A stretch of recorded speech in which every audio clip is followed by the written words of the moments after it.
It's time once again for Scholastic Podcastic! Welcome back to Chapter 24 of Scholastic Podcastic. I'm Brent. I'm Tom. I'm Quinn. And I'm Aaron. On today's episode, we'll be talking about Animorphs number 10, The Android, written by K.A. Applegate and published in September 1997. Ooh, is that a number one? Is that an original issue? I don't think. I think this one must have been reprinted slightly thereafter because it has listed up to number 17 in the front. So Okay. I'm guessing. So maybe that was the case. Maybe they did a printing and it sold out and they had to print more They printed more than Wow. like a few months later. I see why. That's KA. I mean, really This just, one. just giving it out. Yep. Uh, Oh my god. I love this book, right? We all love this one was book. wild. This was great. Whoa.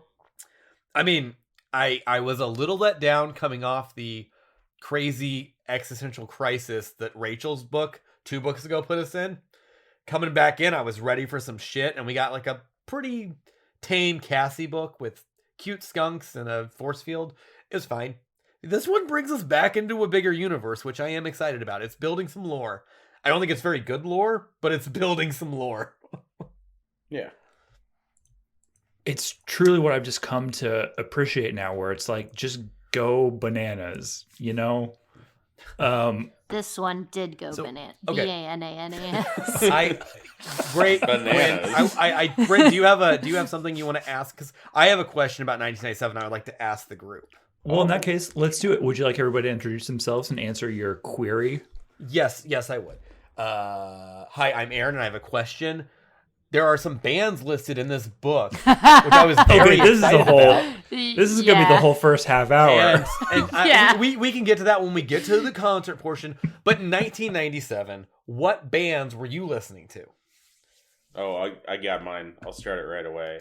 Do it. 1997. I was listening to Hanson, like the rest of the world.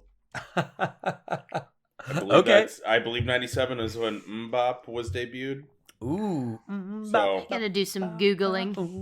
pretty sure. So Oh yes, in fact, I already have the top 40 list pulled up, and May 24th, the week of May 24th, May 31st, and June 7th, Mbop was number 1. yep. Ooh, Yeah, good songs that year. yeah. So, boy, I already had this webpage pulled up because I'm obviously dying to talk about this concert. Nice. Now, I will say at this particular moment, we talked about this last time. I was just starting middle school from elementary, and I know that I've talked about this before. My 3 musical loves in 5th grade in 1997 were Mariah Carey, Boyz II Men, and They Might Be Giants. So that was my spread. There you go. Anybody else got something? I mean, I could talk about mine if you want. Quinn. Yeah. What's your Quinn? I'm Quinn. I was a 4th grader, so I was trying to. It's hard for me to remember what I was listening to before, like the very like fledgling beginning of burnt CDs. I think I was listening to probably like Spice Girls, but I had older siblings, so in looking at this top 100 of 1997, I'm remembering a lot of these things. Specifically, the Verb Pipe, The Freshman. I remember that Yes. song getting some play, Oh, yeah. which was a fascinating memory to dig up.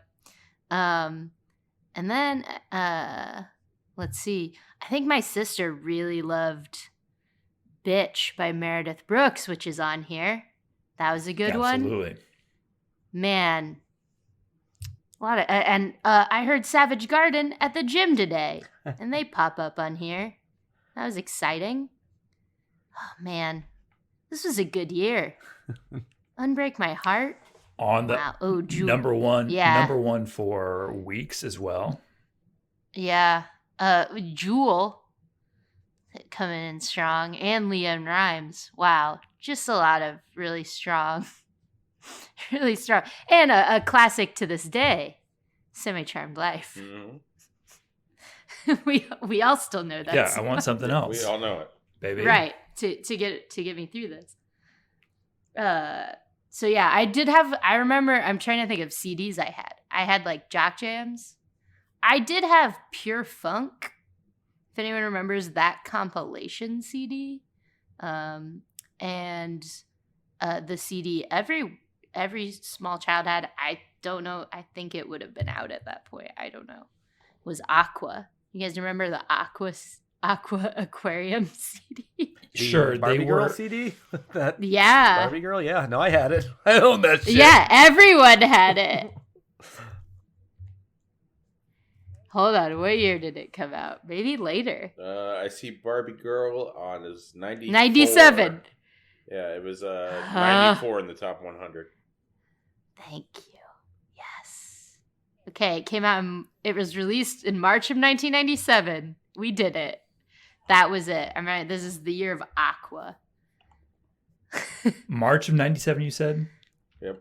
That's what their Wikipedia Bad time to says. debut because they were up against Spice Girls, who did hit number one. Oh yeah. And I had the Spice Girls. Followed by CD. Puff Daddy, and then followed by like... I had yeah, both this, Spice this was a Girls great year for CDs. music. Notorious B.I.G.'s Oh, yeah. on here. I was at the roller skating Mariah's on rink. here. They were playing that Puff Daddy song. I can remember it all. Now, I was playing. Yeah. no, what were you playing? And I have a follow-up question. I have a second layer of question for this Well, we intro. got to find out what Aaron's. Yeah, Aaron, what were you listening to? Man, so this, yeah, I mean, I remember, it's funny because, like, this did break. I was listening to the book, and they Did it started unbreak naming you? off the names, and I stopped what I was doing and wrote them down. And was like, oh, man, like, I remember very clearly, like, Chumbawamba was fucking huge. Mm-hmm. So, like, and that's called tub thumping. But, yeah, you know, It's I get called... knocked down, get up again. It's Oh. called Tub It's Thumping. No, that's the band's name. Chumbawamba is the song, I think, right? Or maybe it's backwards. Isn't No, that the Chumbawamba's I the get band. The knocked song down is and I called get Tub up Thumping. again Yes. song? Yes, it's Sugar Ray, Chumbawamba, I the just band. want to fly. Yeah. I remember singing that in the bus hardcore. Oh, I remember You seeing that know. in gym class. Oh man. What song? Sugar Ray's. I Just wanna wanna fly. Oh. Put your arms around me, baby. Yeah. Put your arms around me, baby. Core memory. Nine I'll Inch sing that Nails, one. which was Core named in the book. Perfect which is Drug. Yeah. wild. That was a big one. Of course, Semi-Charmed Kind of Life. You already said it. I remember Everclear was pretty big at the time. Mhm. And Green Day, Good Riddance was big. That was like, at that point in time, that was like every like graduation, like your elementary graduation would have Good Riddance. Like your middle school to high school, you We know. played at my 8th grade graduation. It's true. Yeah, of course you did. Because fuck, it's yeah. So anyway, that was mine. I And should then- text. I'm going to text my brother and ask him what he was listening to in 1997. Because he would have been like a senior in high school at this time. Okay, second layer question. What was the name of the roller skating rink that everybody would go to for like a skating party in elementary school in 1997? Everyone? Did you all have one? I don't know what it was called. It was just a dark colored building. You went in, there was a skating rink in there. That seems sketchy to me. Yeah, it did. I think you were about to get human trafficked. Well, they built the whole skating rink just to do that then, and It's had a an honey- X-Men a honey video pot. game. The only one I remember going to is called Skate America, and it's still open. It's just down the road from me, heading towards like Greenwood off. Is that a command? Like, Yes. skate America. They demand Is it. there a comma? Is there a comma? There is no comma. It is Okay. it is Skate America. I was just Um, curious. Which, if you guys ever want to go, I'm in. I like roller skating a lot. I do think wanna it's go. very fun. What? Oh yeah, yeah. And if you guys want a good roller skating movie, Lil Bow Wow, Chi McBride, in a little film called Roll Bounce. Not a lot of people have seen it. It's a phenomenal period piece about a South Side, group of kids who like love roller skating, and their rink shuts down. So they have to go to the North skate rink with the bougie kids, and then they have to like show their worth because everyone's really good at there. So their crew has to learn a bunch of good dances, but there's a whole father-son angle too. It's a beautiful movie.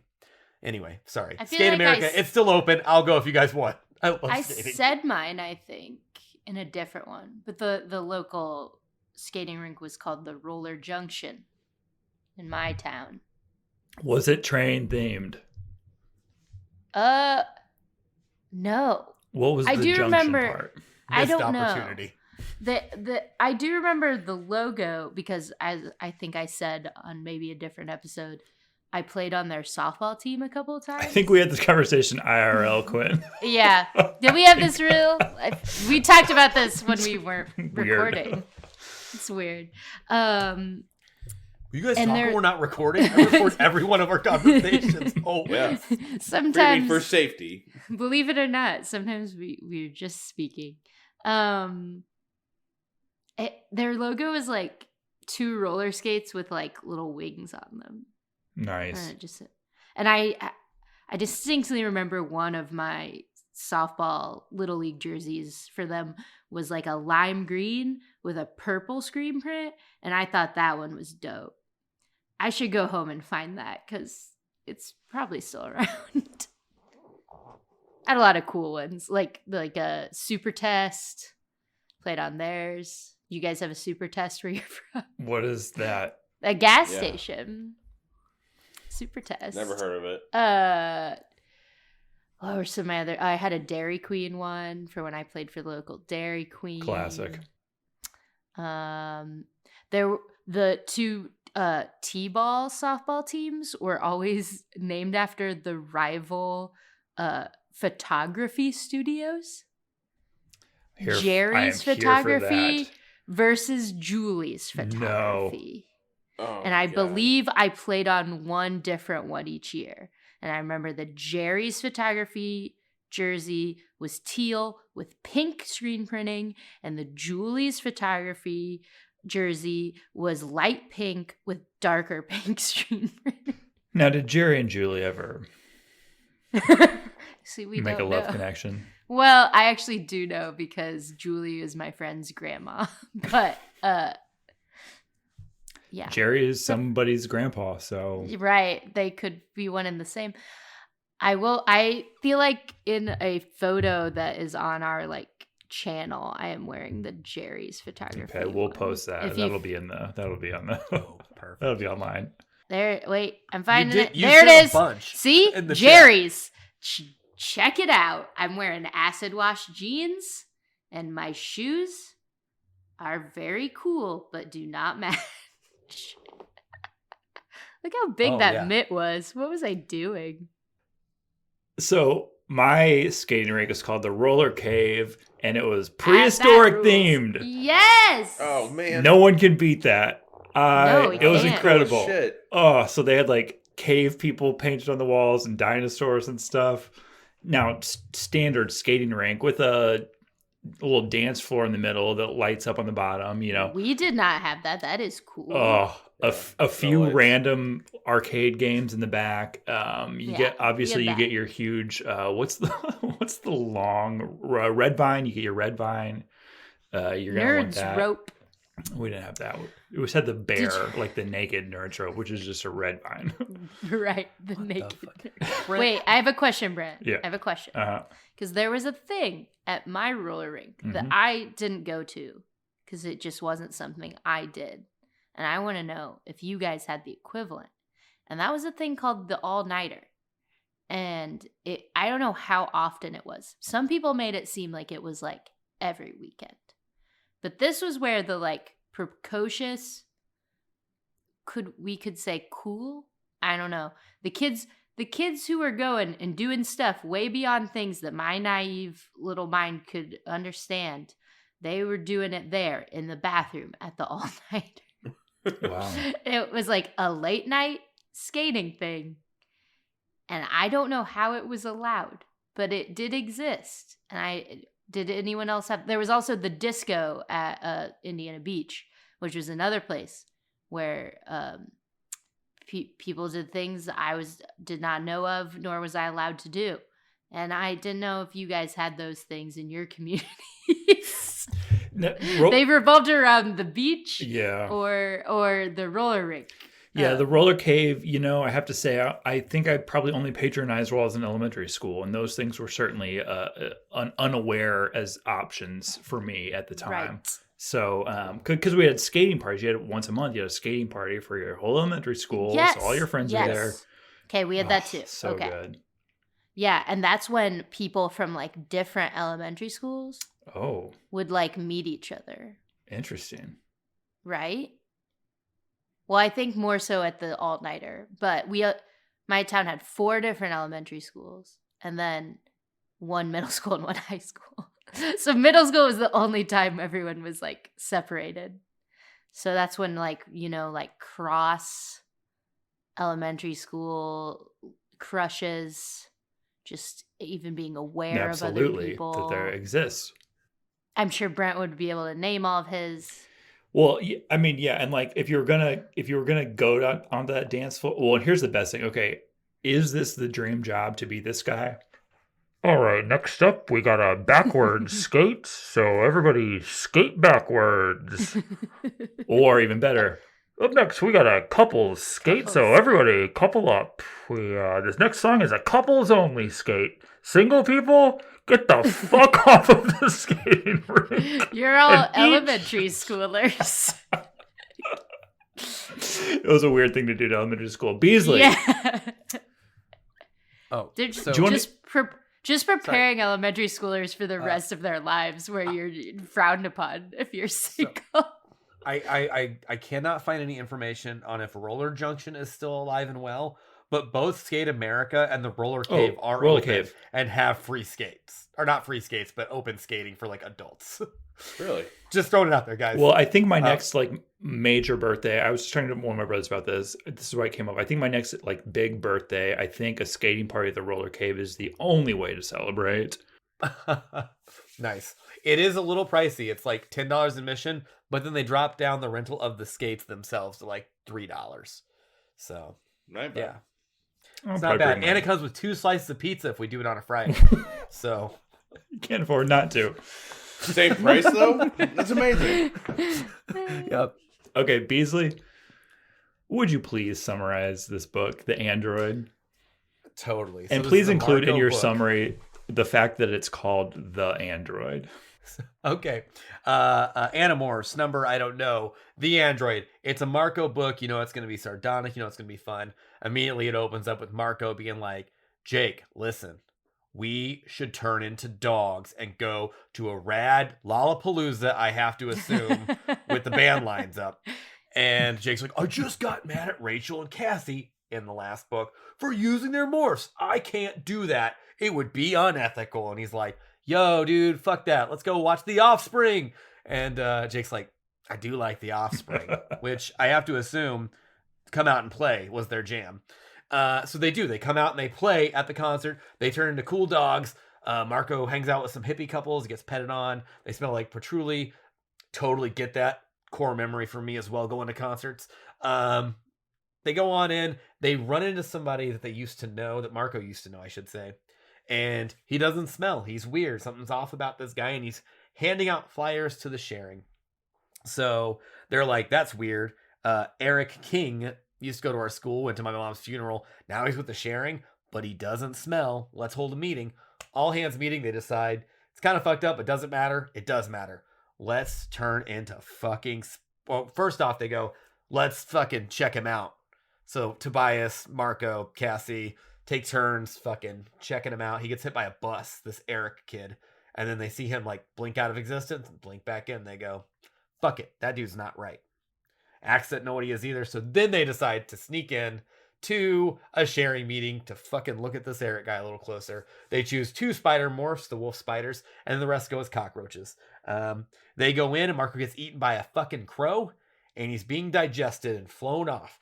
Marco says, fuck this. My brain's slipping, but I'm going to turn back. Turns back midair, falls down, but survives. Eric, our buddy, Eric King finds him and Marco's like, we're fucked. And he's like, hey, I'm Eric, Marco. Good to see you. I think you're an Andalite bandit that Visser 3's been after. Hey, you should get the fuck out of here. I'm going to cover for you. And Marco's like, what? And he's like, meet me at my house. I'll tell you everything. So hard cut. They do that. They meet at Eric's house. Turns out he's a fucking android from an ancient species older than Yerks and Andalites and humans all together. And their old owners, not owners, but their creators were fucking dog-like benevolent creatures who just have love and joy in the world. So when the Howlers, a rival species, came and fucked shit up, they were peaceful and they all got pretty much killed. The ones who remained made it to Earth as a sanctuary.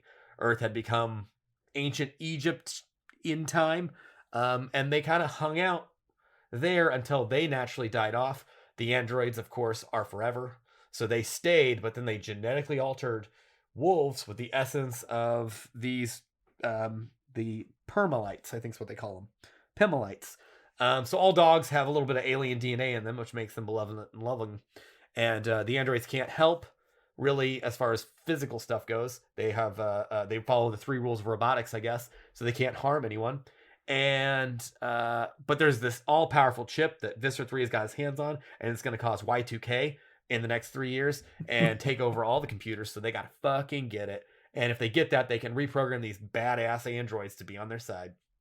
And so they have to turn into fucking bugs and then bats, and they fucking Mission Impossible way all the way to get the chip.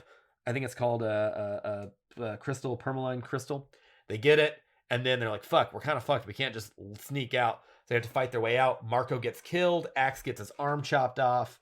But our boy Eric, the android, gets the chip, reprograms himself, and fucking murders everybody. He fucking full on Wolverine, Old Man Logan, killing the X-Men because he was tricked into it. Fucking blood everywhere. He kills all the fucking humans, all the Hork-Bajir, and saves everyone. He reattaches Axe's arm because he can do that. He's fucking the best ally they've ever fucking... I mean, this is awesome.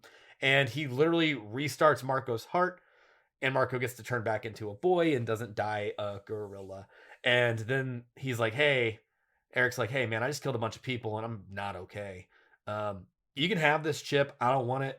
I'm going to go back to being, like, non-violent, go back to the 3 rules, 3 laws. And they're like, cool. And then they go to the beach with the dogs, and they're just like, dogs are cool, huh? And then Homer takes the chip they worked so hard to get and goes and swims out to the ocean and drops it 12 feet from the shore. And they go, maybe in hundreds of years it'll wash back up. Who knows? And then the book ends. Nailed it. Yeah. Yep. BANANAS. Bananas. Yeah, I only have one complaint with this book, and it's the fact that it's titled, all the other titles that we've had so far, have been like The Visitor, The Predator, The Capture, The Stranger, and I don't necessarily know what those refer to going in. Whereas calling this one The Android, as soon as I meet one new character, I have to assume that guy's got to be the android. Especially when they spell his name E-R-E-K. Oh, fun fact. It's probably maybe Brent in your book. This was actually a competition. Whoever wrote the best story about them turning into an animal won this competition, and they got to be named after a character. So Eric King wrote a story about turning into a panther, and KA said, "Yep, you're in the next book." So he got to be the android, and it looks like that was his actual spelling of his name. Well, I'm going to assume he was a child and spelled it wrong, and that he probably knows how to spell it right now. I don't have that spelled out. It does, in the dedication, it does say for Eric King and all the fans. But, and in the back, which I have talked about before, this is the second round of the Get Morphed contest, where as a child you could write in, and you simply have to answer the question, what animal would you most want to morph into and why? We talked about the first winner a few books ago.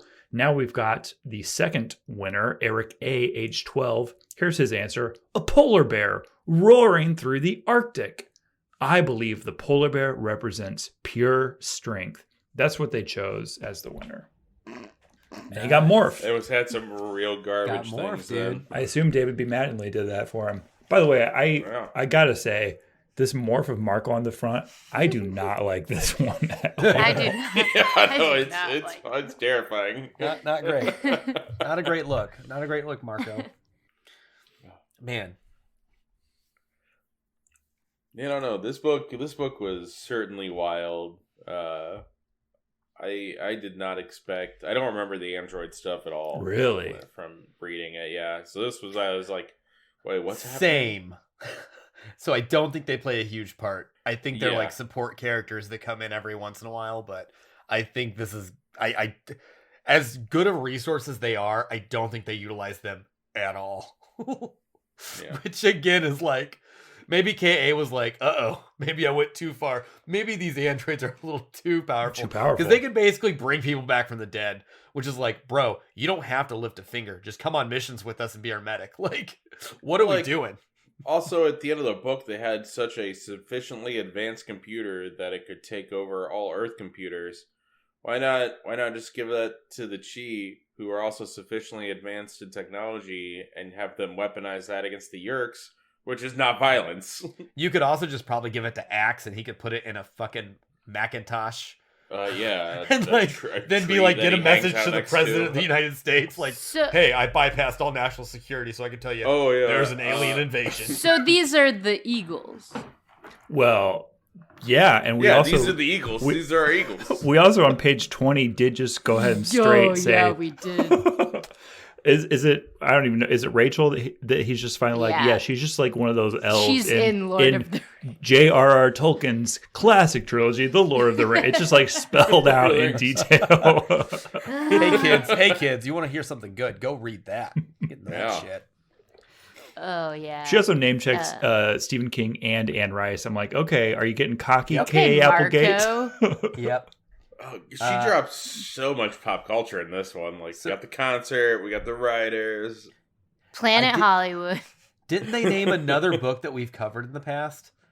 Shit. I knew they had. They said Anne Rice. I thought they said another either book or something. They referenced. I thought it was something else we'd covered on the podcast, but I might just have heard the Anne Rice. That's possible. Because I thought that was very funny.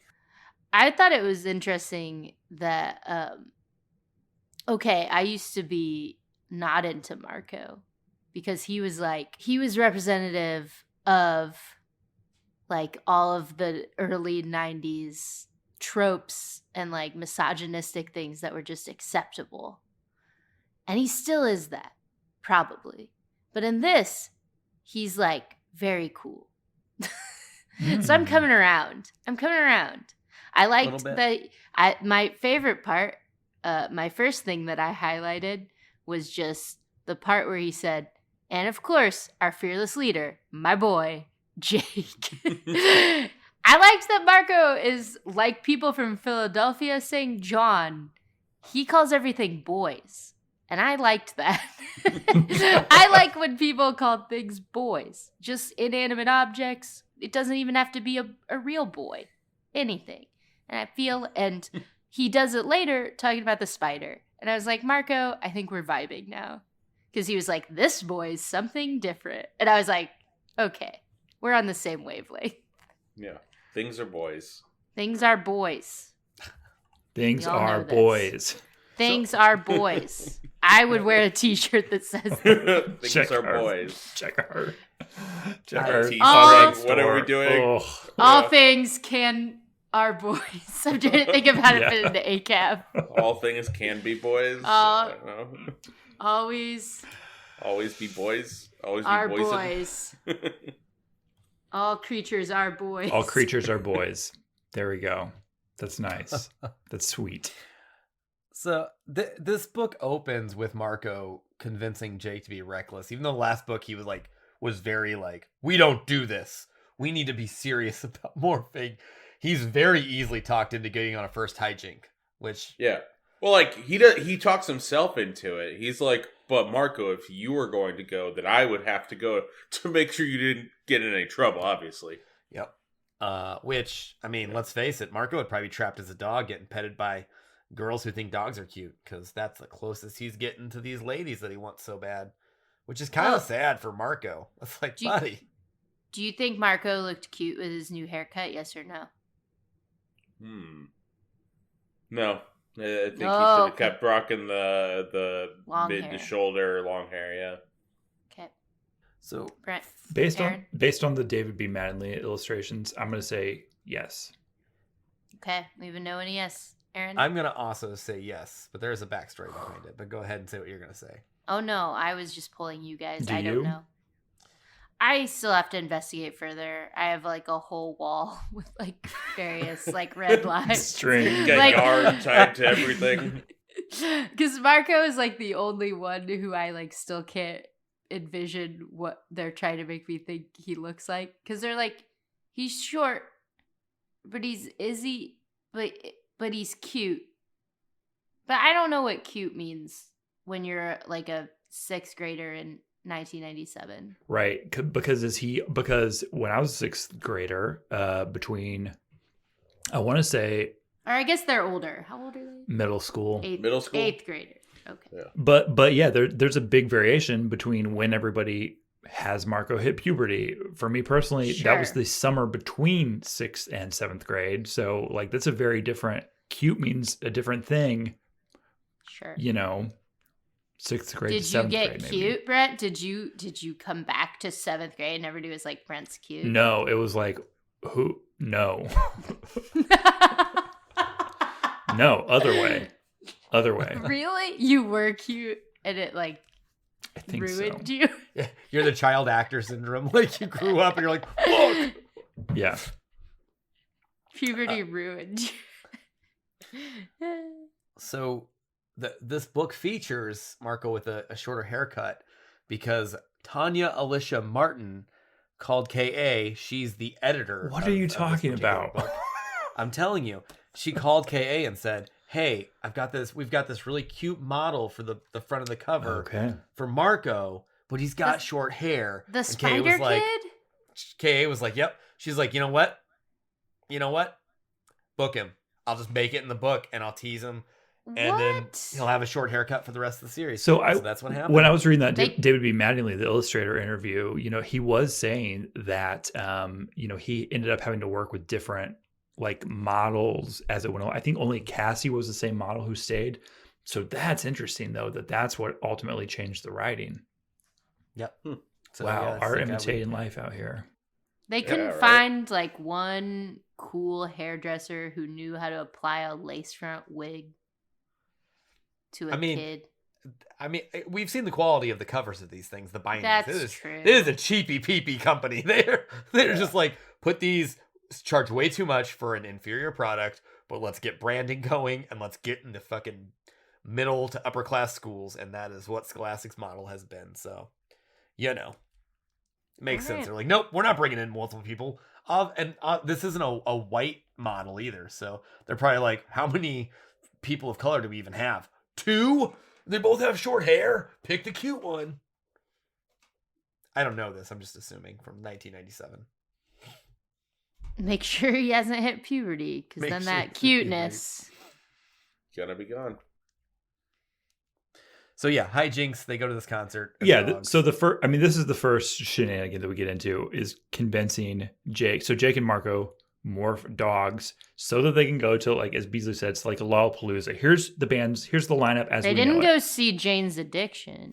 Well, we know that 9 Inch Nails, Alanis Morissette, and The Offspring will be there. That's They've true. never That's played all together. we know. No, Those 3 artists have never played together. That is a Venn diagram of performing that is not happening. I was, you know what? That has So not happened. Alanis was a part of this big, which I vaguely remember this one, the big Tibetan Freedom concert. And I was like, maybe there's some overlap. That was in 1997 in the fall. No, 9 Inch Nails wasn't there. The Offspring wasn't there. No. However, Alanis had, Who was there? there's some goodies. The Beastie Boys were there. Alanis Morissette was there. Taj Mahal was there. Biz Markie was there. A Tribe Called Quest. Let's see. It looks like Foo Fighters were there. REM might have been there. Rancid. Pavement. I'm just looking at this list now. But Alanis was probably touring off of Jagged Little Jagged Pill. Little Pill. Jagged Little Pill. Yeah. Do you think that Jake and Marco, when they were playing video games, saying, you, I don't know. Yeah, they sing that whole. They know. If they know everything, they learned some things. When you're Oh, can you feel fucking- it?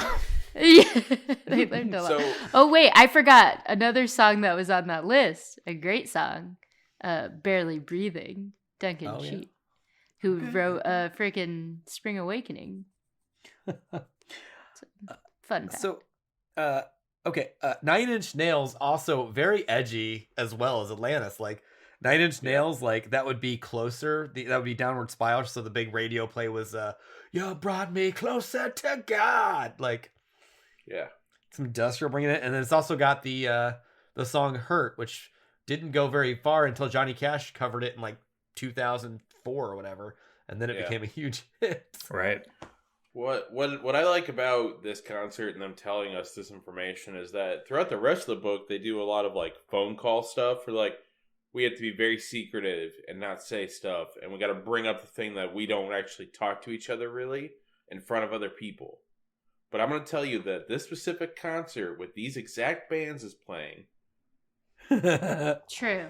Thank you. But you're not going to be able to narrow that down at all to an exact location and region.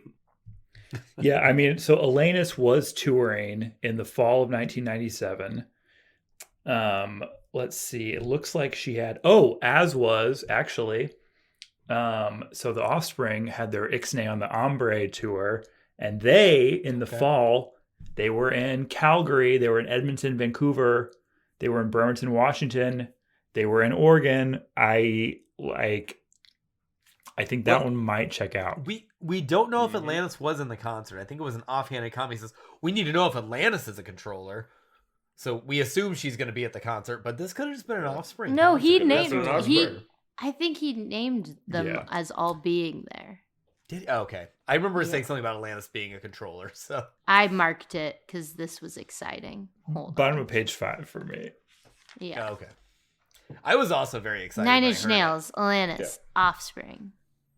God, There what? we go. Hey, are you just throwing a dartboard at Offspring. like, popular Offspring was the thing that got Jake. Jake, To go. that was He's the like, thing. Offspring? Yes. You know, when you think of Jake, what do you think he's going to be into? I mean, I assume he's going to be into some John Philip Sousa marches primarily. Okay. But I bet Rachel listens to it when she trains, though. Gosh, Self-Esteem, wasn't that the song on the radio in 97? Yeah, I think so. All those girlfriend like banging his friends, isn't that the Self-Esteem? That's the See, big I one don't. I don't know Or their Pretty songs, Fly for a White Guy. except is for on that. Oh yeah, that was before 97. Right. though. Well, Was maybe it? that's what they were banking on. They're like, they're like, don't play the new stuff. They're barking as dogs, but dot speakers saying, play the old albums. Yeah, but anyway, so they go to this concert. Yeah, 42 minutes in, and we've not gotten past the first Tai Chi. Yeah, Shut up. the I'm looking at first my hijack. camera. Shut up. Yeah, so they go to the they go to the concert, they run into this old person or their friend that is supposedly moved away, and he has no smell, which is strange because everything smells to a dog.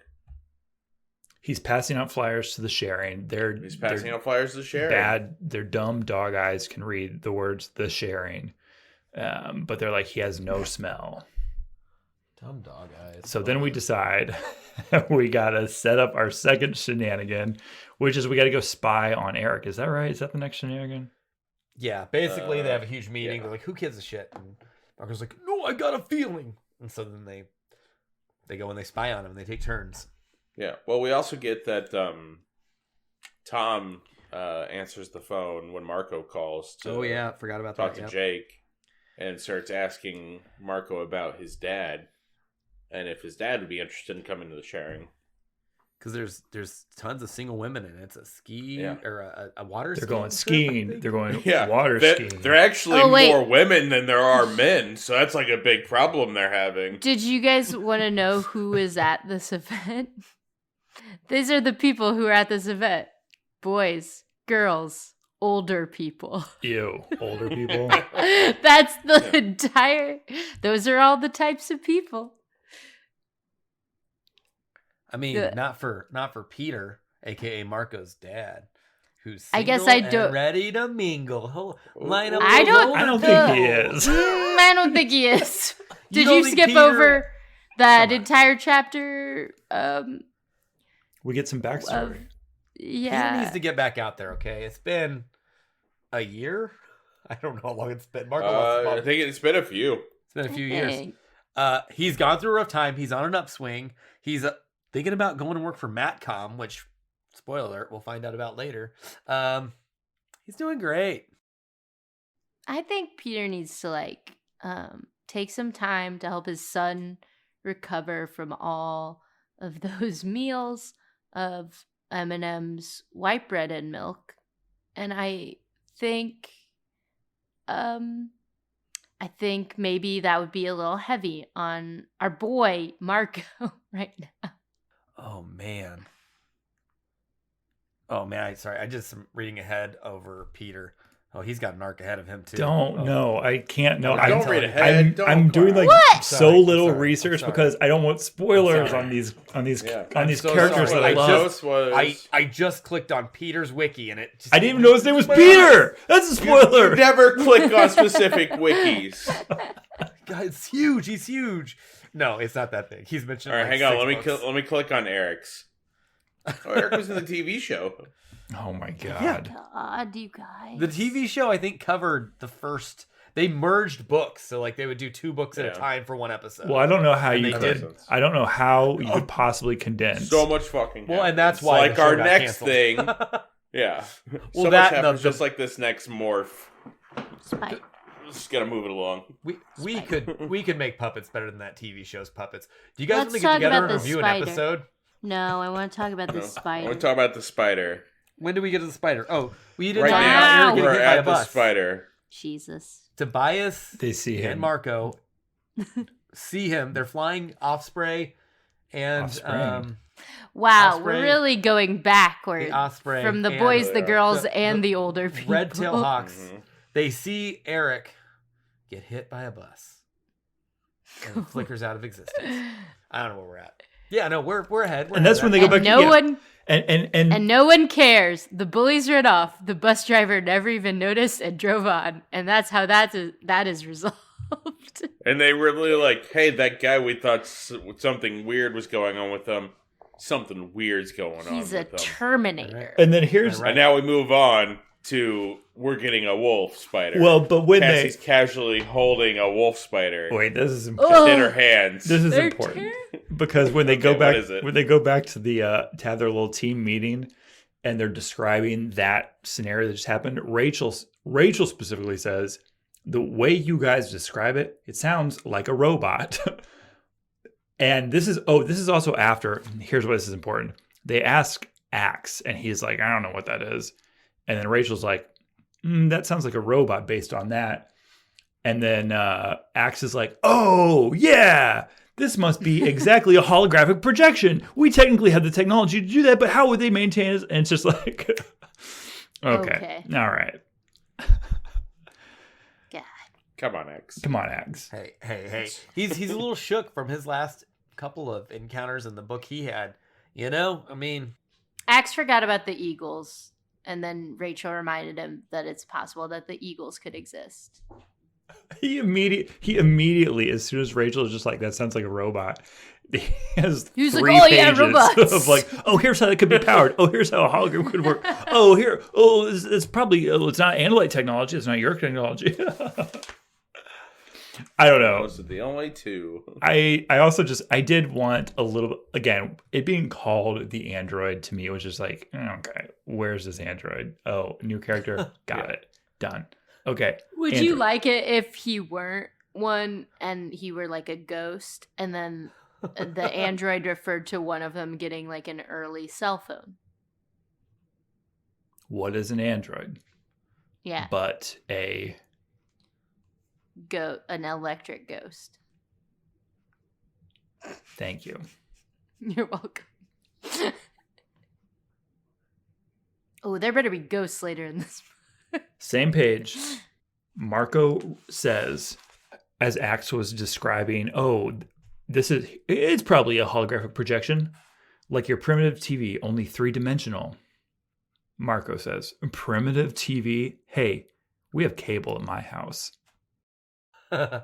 he right. Dude's watching Double Dare. He had to watch Fucking commercials though. hanging out. Primitive I mean, TV dummies. No. Probably also watching Tool videos on MTV, so he's living his best life. Do you think Tool was at the concert? Tool was doing, I think, one of the Lollapaloozas in 1997, but none of the other bands were, so I couldn't narrow it down. I think Tool did a Lollapalooza that I attended in like 2008. Yes, it seems Tool seems late for me for 97. Is it? I think Tool was around. Probably. I was positive. They were charting. It just wasn't the schism or whatever that got them big. Oh yeah, no, they were doing concerts and tours. Yeah, Lollapalooza 97. What? Wow. Yeah. Aaron, how would you even know that? You're like 24. I know, I tell you what. How Old do you soul. know so much about Tool? I know a lot about the 80s. Old soul. 80s and early 90s. It's Was Tool vintage around for in the me. 80s?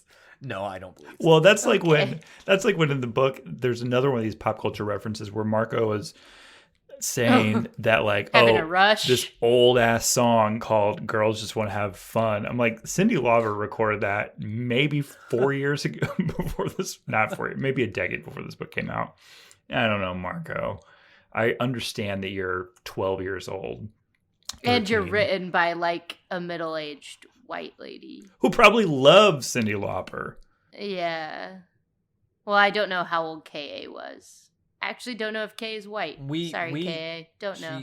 She I is- assume. she is Caucasian, and I think we established in one of our early episodes that she was in her 40s. Okay. When she started writing. Well, Marco does make fun of 40-year-olds at some point in this book. Oh, he's responsible, but he's not 40. He says about Jake. I was like, wow, so 40 is when you get responsible, you guys. None of I'm us have hoping. hit that yet. But So when we I just- do, we're going to the we're going to the roller cave. So Throwing that right out the window. Okay. We're gonna make them announce couples only so that we don't have to skate. So none of us have to skate. Me and Tom are the only ones on the floor. Oh yeah, we'll do it. Twirling, hands crossed. K.A. was 41 when The Android came out, when it was published. So there you have it. Okay. There you have it, right here. Okay. We decide we have to get something to go sneak in and spy on the sharing. We know that the Yeerks are looking for those Andalite bandits now, and so we have to get a morph that's going to be inconspicuous, not a tiger, not an elephant, not a grizzly bear, not a wolf. So they decide on a spider. This is right after Marco says, hey, no insects, right? Beasley, I think we have you on mic saying last time, you will not do insects, you will not do spiders. No, fuck off. That is waiting to get murdered by a rat or a pigeon or a crow. It's true. Fuck Yeah. you. I'm not doing it. Or stepped on. Fuck you. Ugh. Not even this wolf spider. So how did you feel about this wolf Wolf spider? spiders How'd you are feel so about this? gross. I felt terrified that Cassie was holding it in her hand. Yeah. Like Don't- Google an image of a wolf spider. I'm It is not terrifying. going to. I agree, Tom. I I agree. don't Like, think yeah. they're dangerous though. No, they're not. They're not poisonous. Don't Like, they they're- carry? They're one of them that like carry all the babies on their back, and it's real extra gross. They might do that. I don't know. They're just big and nasty looking. Oh yeah. They're big. They They are live in a deadly to lot of like humans. wooded areas. They're just like big and scary. Oh yeah, They're not technically dangerous. They're just terrifying. yeah. Yeah. Why was she holding one? I mean- like the eagle and shit she was holding, which is far more dangerous, was less scary than this fucking monster of a spider. Based on these pictures, they definitely do carry their babies on the back sometimes. Yeah. Yeah, They've terrifying. got like a whole. I mean, here's the coat thing. of If spiders. they- Oh, I googled it and I regret it so much. If a wolf spider bites you, you're gonna have two little thingies. But Oh, they're yeah, you hard. are. They're hard to get you to bite unless you really fuck up. Like they just don't like attack humans. Okay. I hate this. Okay, here's one of the Stop one of the looking. first articles that came up from the Smithsonian magazine. Head title: Lady wolf spiders use silk to flirt. Subtitle: Counter to the common All right, wisdom. keep talking. It's not just males that do the pursuing. Let's see. How do, You know, Like in every other situation. Female wolf spiders for half-hour period. Oh, no, he observed them. Okay, as they hung out with a male wolf spider that was being very flirtatious, a male that wasn't coming on strong or at all, or a control situation. Okay, in the presence of an uninterested male, the female spiders produce the most dragline silk. The reason for the showy threads might be to make previously uninterested males to take notice. Male wolf spiders flirt more intensely when they are around female silk. I'm so upset about this.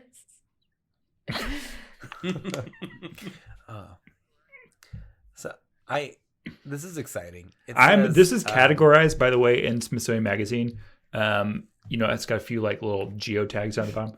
Click that animals, category. Weird animals, sex, sexuality. I'm clicking on it.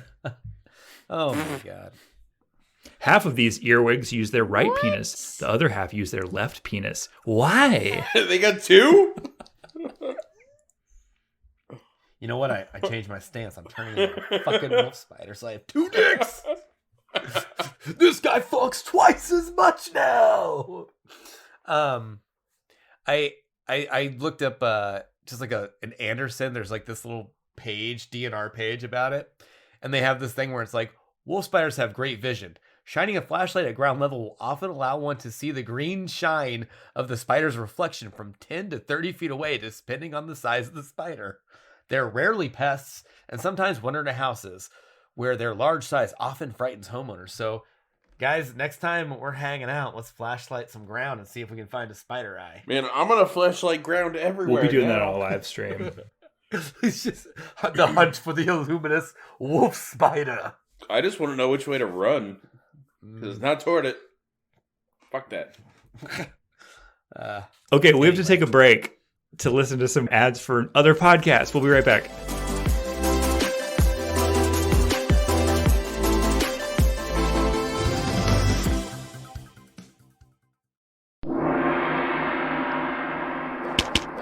Get over here! Oh, hey, do you like action movies? Yeah, I do. Hell yeah! Oh, do you like watching them with your best friend? Of course. I don't have friends. I got family. Well, do you listen to podcasts? Yeah. Hey, listen! Well, do I have a podcast for you? It's called The Monday Movie Boys. We get together and we watch action movies, and then we plan a party around them and hang out and chat. It's pretty great. You guys should come check it out. Only on patreon.com/DB Improv Collective.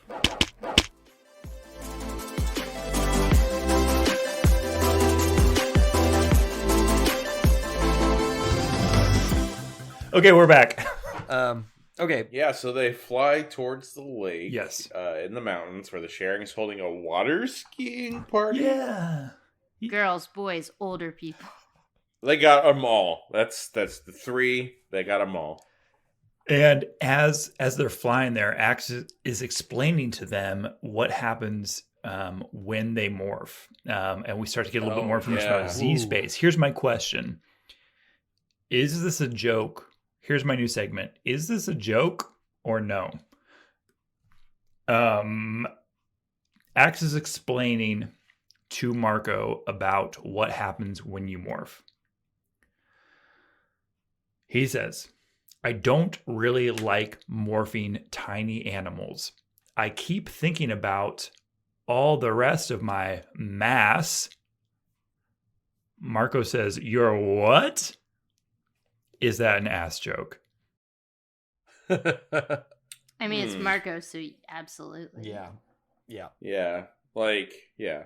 Dude hangs out at the 7-Eleven for fun. He knows how to make an ass joke. I do like that. I don't know. This feels like some kid wrote like a letter and was like, "Wait, what about the conservation of mass? What happens when they get smaller?" So obviously you shunted into Z-Space. I'm now curious. What happens when they get bigger? Where are they taking mass from? Oh, like can't be Z-Space. It's space. So like when they morph. Yeah. Yeah, mass has got to come from somewhere. Shit, yeah, that doesn't make any fucking sense. K.A., hey, reach out and let us know what you were thinking. What are you doing with this lore? This is what happens when you shoot from the hip and you don't do your research. Come on. Tolkien created a whole language before he dived into the fucking Hobbit. What are you doing, K.A.? Get your shit together. You just say it's magic. It's fine. These babes. So we fly over there, and then they drop down to the woods. Marco and Axe morph into those spiders. Jake morphs into a fly, and for some reason. They do see. Oh, here we go. It's time for my other segment. The other one's done. It's time for a tree trunk time. Can you play the jingle? Tree trunk time. Pause for the jingle. Legs like tree trunks. She's got them tree trunk legs. Each is big around as a tree trunk. As a tree trunk. Each is big around as a redwood tree. As round as a redwood. A trunk as thick as a small tree. Or big tree stump leg. They mentioned her tree trunk leg. It's not being compared to the trunk of a tree. Who knows? Big tree trunk legs. Tree trunk legs. Tree trunk legs. Legs like tree trunks. Based on what we know, is that Andalites require a tree to mate. And that Rachel has tree trunk legs. I think we go with the tree trunk legs. The tree trunk legs are it.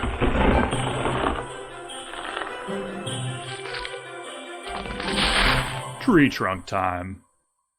Here's the interesting thing about this book. We got it's like a reverse tree trunk time. Is there a synonym for reverse that starts with the letter T? I don't know. Let's go with thesaurus. Transverse. Tree trunk time. Turntable. Turn around. Great, there might be giant. Transmogrify. Tragedy. Oh, turn inside out. It's more than that. Turnabout? Okay. Anyway, here's why. Because we don't get things compared to tree trunks. We get things that are trees compared back to human dimensions. So in this case, we find out that the pine needles beneath me seem to be big around as a human finger. And then very similarly, a few pages later, they are morphed into the spiders crawling around. We hear that we see a forest of huge legs. Close. And then finally, there's only two. And they're all transverse tree trunk time. Outro music.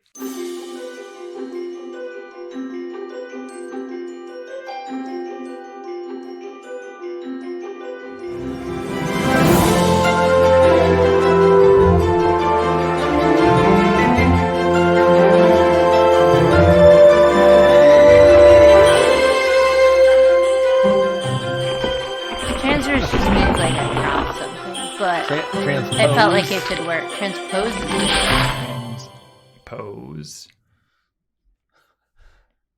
Parker Posey. Yeah. Yeah, Parker Posey. Parker Posey segment. Trick. He's talking about Parker Posey. Trick tree trunk time. Tricky tree trunk time. Okay.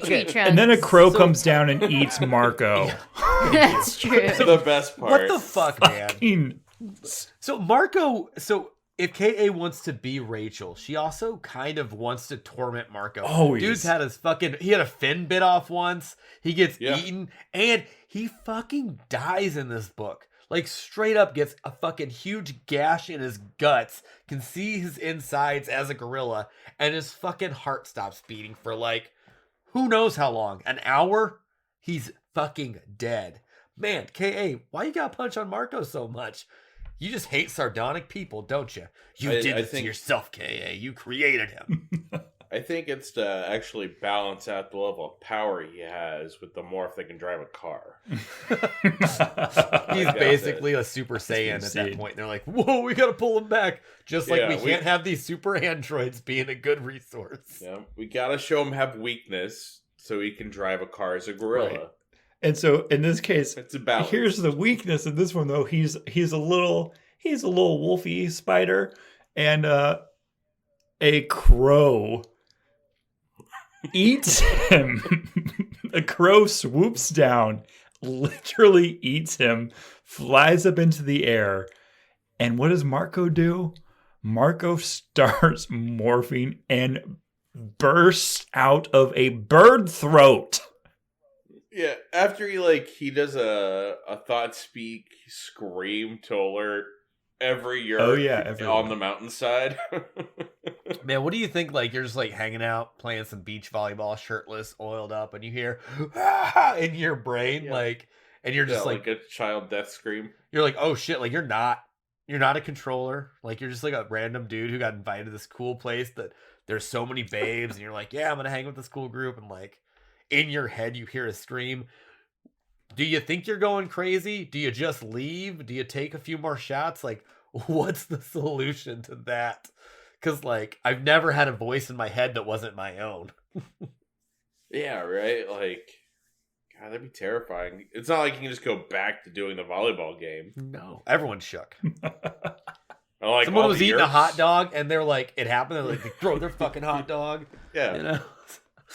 Someone was water skiing when it happened, and they fucking let go and probably couldn't swim, and luckily they had their life vest on so they didn't drown. Mm-hmm. Safety first. Those two kids who were making out in the woods who got called out earlier, they were like, maybe it's not all worth it. You know, what are we even doing? They became asexual after this experience. Yeah. What if one of them, like, it scared them so much they like yelped and they bit the other's like tongue and like took a chunk of it? Oof. Ew. They just get scared them so much they didn't know what to do. They just clenched. They just bit the other person? They clenched the other body and took someone's lip or tongue. Lip or tongue? Wait. How do you guys make out? I don't. Maybe. Yeah, you just put your whole mouth around like as much of their face as possible, right? I like if to you pretend get the nose I'm a in there, shark. you're doing it right. Like, that's what I do. I pretend I'm a shark and I just get my mouth. I unhinge my jaw and I just go for it. That's how you guys do it? No, that's right. You're doing it right. I learned from scrambled adult channels. All right, this is it's just a bad. Let's move on. Yeah, so this terrifying image of Marco bursting out of a crow as he demorphs from a spider. It's like a horrifying mess of animal parts and human. Ugh. Okay, you know what's crazy? Here's what happened to me this afternoon. I was working at home today, and it just happened to be looking out my front window, which is like a... And you saw that. And a spider boy kicked out of a crow throat. And you're like, that kid's haircut looks good. That's cute. That's a cute boy. I saw something drop down like onto the patio out there. I assumed it was just like a leaf, except it had fallen in a way that a leaf doesn't fall. It had fallen like heavier, right? So when I looked a little closer, it was part of a tortilla, and I shit you not, there was a flock of starlings flying by, and one of these dumb starlings had stolen half of a tortilla from somebody's lunch and was trying to fly away with it, and they dropped it over my roof at the exact moment that I was looking out my window. Aren't starlings the birds that do murmurations? They will do a murmuration. Yes, they absolutely will. That's beside the point. Sorry to be a Cassie on your fun tortilla story. They can like spell things out. Right. Brent, some heroes don't wear capes, and that Starling who was like, fuck, I'm going for it. Like, that is some fucking next level of like, hey, you dumb starlings, you don't want to live forever. Let's take it all from them. Most of a tortilla is it's like half a burrito. It's like, we can do it. Wait, did it have stuff on it? No. Like, was it loaded? It was a full-on Colorado burrito from a Mexican restaurant, and they only made it 12 feet vertically from the restaurant next below door Brent to drop it onto this roof. They weren't even open today. I thought about that. They weren't open today. Like, where'd you get this tortilla? Man. This was an attack. Oh, holy shit, they break in. This is a real Tobias situation with the Golden Eagle. You were targeted by this tortilla. Tortilla Starling. Tortilla Starling is a new T-shirt. Starling. I love check out our store. That's also my porn name. You could get there's a deal, there's a combo, there's Cobra Hawk and Tortilla Starling. Starling. That's pretty great. Oh man. Tortilla Starling. It's a good porn name. I keep thinking about it. I'm gonna launch my OnlyFans tomorrow and steal that name from these Tortillas. fuckers. Like, no! Yeah. I'm already registering. You it. guys No! already have Look at Tortilla OnlyCorns. Starling. Do you remember that website? Oh yeah, Where are how's you that putting doing? the 3 X's that have to go in the name? In Tortilla Oh, yeah. Starling. This is important.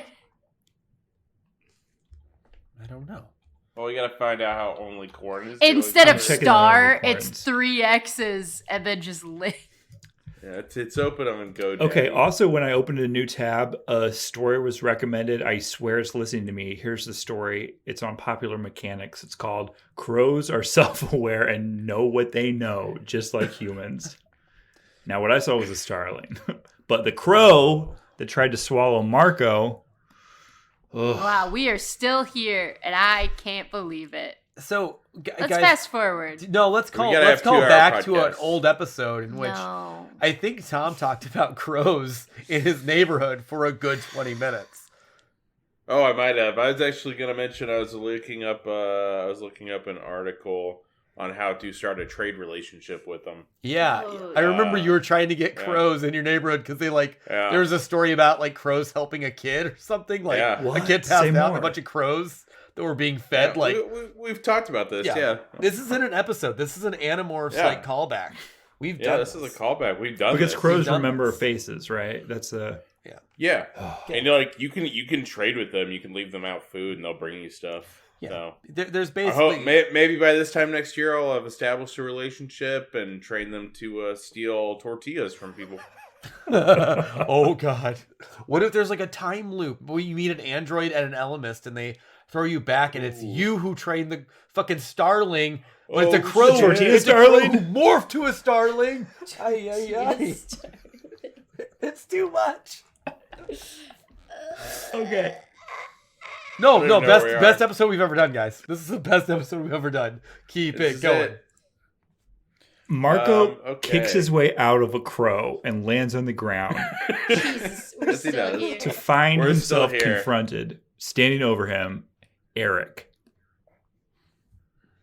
Yep. Man, we haven't even got to the batshit crazy stuff of this book. Okay. I love it. No, Could like this we're be a halfway two-parter? through the wiki. Could this be a two-parter? No.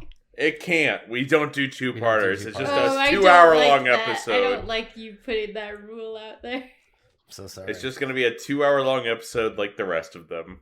These Yeah. books are bananas, as we said earlier. okay. Yeah. I'm slowly sinking into my couch. Okay, Quinn, what do you have to I say am- Skip it up. before you succumb to the wolf Before I- spiders that are Oh, surely no. in your home? Oh, no. The wolf spiders, You got a plural. lot. Ooh. Do you remember the line in this book where Marco said he had been a wolf, but now he was like a wolf in society or something like that? A Wolf and city spider wolf, form. yeah. Yeah, he was like, I live in a society. I live my life a spider mile at a time. No. I felt the edge of that spider brain, and I knew this boy was trouble. That's a line in this book. You got any fanfic lines while you're looking? I did. I wrote fan fiction here. Oh, it was this was my fan fiction pick, and it was when Marco is talking about how excited he is to be a spider because he gets pretty into it pretty quick. And then there's a long paragraph about how he's like running around as a spider. And then he says, I was too jazzed to stop. I felt like I hadn't heard that verbiage in a while. He earlier in the same paragraph makes fun or alludes to the term, the phrasing, it was a rush, as being like a dated phrase. But then he says I was too jazzed to stop.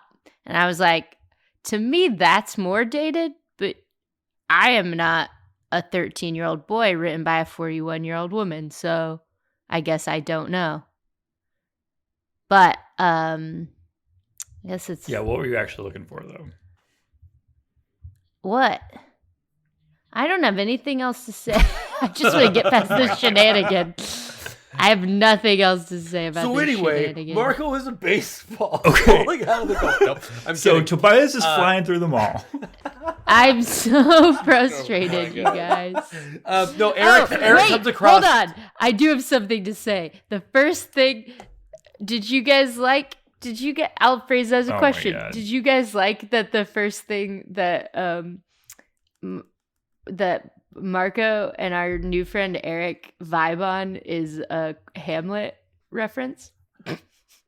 Yes. Shakespeare. And they like talk about it. They're like, fellow man of culture. Okay. Macbeth. And then I there's, was like, there when he first opened it. Yeah. All right, calm down, you fucking android. It wasn't Macbeth. I think it was Hamlet. Was it Hamlet? Sorry.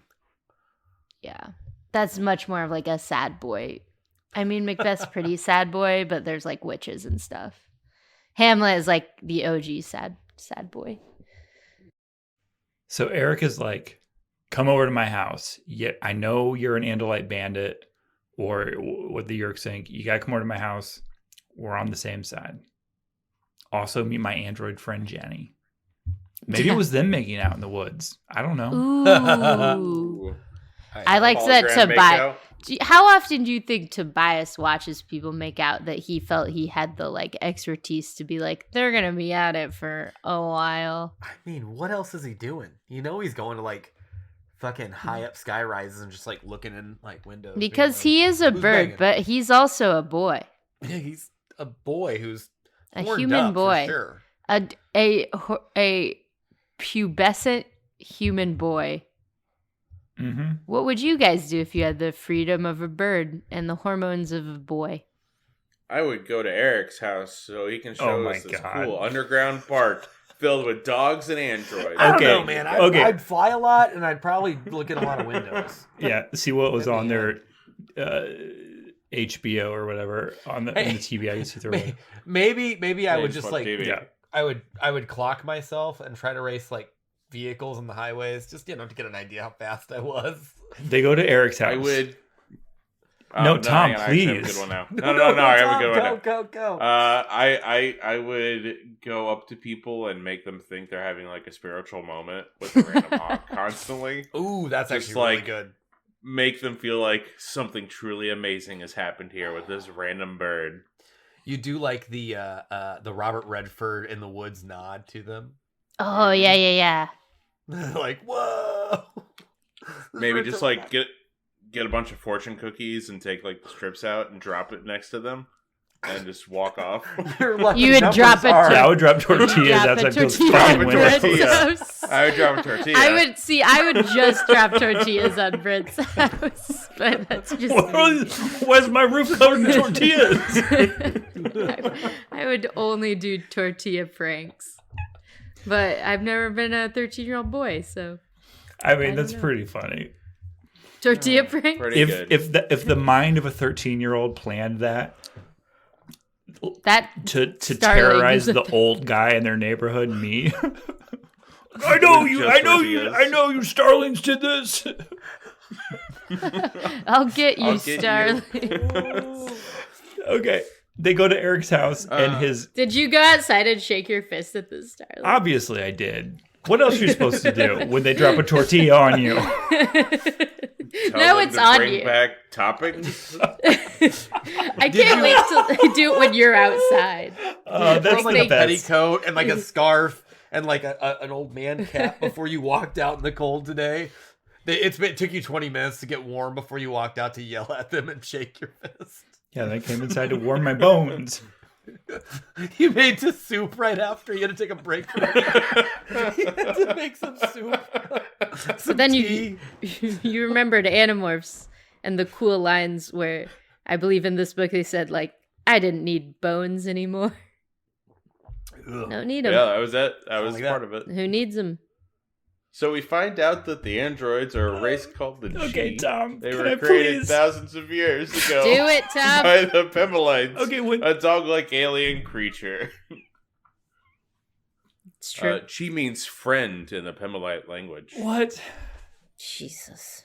Because Yeah. they were created as toys, Yeah. Okay, but then their Of owners this got pure murdered. pacifist. Toys, society. workers, Oh, workers. Yeah. and companions. Oh, so they banged. Yeah, they banged Those a are lot. the three That's what words I companion had. means. Now, if you have to, and then he says, not mechanical slaves. I think you doth protest too much. Che. What a freaking Mhm. Che. Oh, is that the connotation? yeah, No, yeah. that's that- Chi is very the- I much don't Marxist. think so. Yeah. Which would be great. And if they were being exploited as workers, we Yeah. got to fucking own the means of production. But they weren't. They really liked their buds. Apparently, the Chi. Do we think they're Chi? Do we think they're Che? Chi. The Chi. audiobook said Chi. Okay. Jeez, yeah. The Chi were created by the. What did they say for Pemelite? Pemelite. Okay. Pemelite. Pemelite. The Pemelites, I can only assume, look like, if you know the Fleischer cartoons that created Betty Boop, there's this bimbo character who is just a dog. That's what I assume that the Pemelites all look like. Yeah, they're like a dog just on its hind legs. Yeah, that's exactly. It looks like a dog on their hind legs. Bimbo. Yep. No, that is pretty That's probably it. pretty standard. The Pemelites built the Chi as toys, workers, friends, lovers, whatever.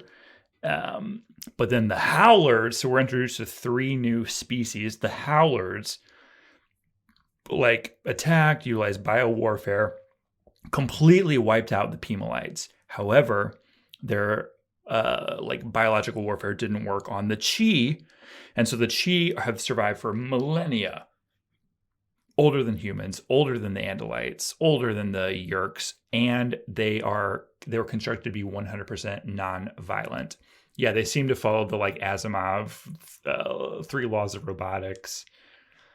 But in the Pemelite Asimov, whatever that comparable writer would have been.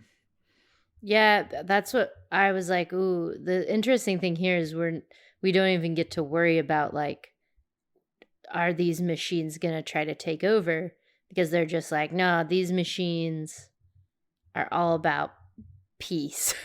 Yeah, and they've been here for so long. So our classic robot conflict is taken off the table immediately. Mhm. Yes. Which, whatever, KA, that's fine. You're We gonna give also me the find- Eagles, and you're gonna take them away. That's We also what find you out do. that Eric has tricked the Yerks into thinking he is a controller because he has a Yerk stored in his This head. was crazy.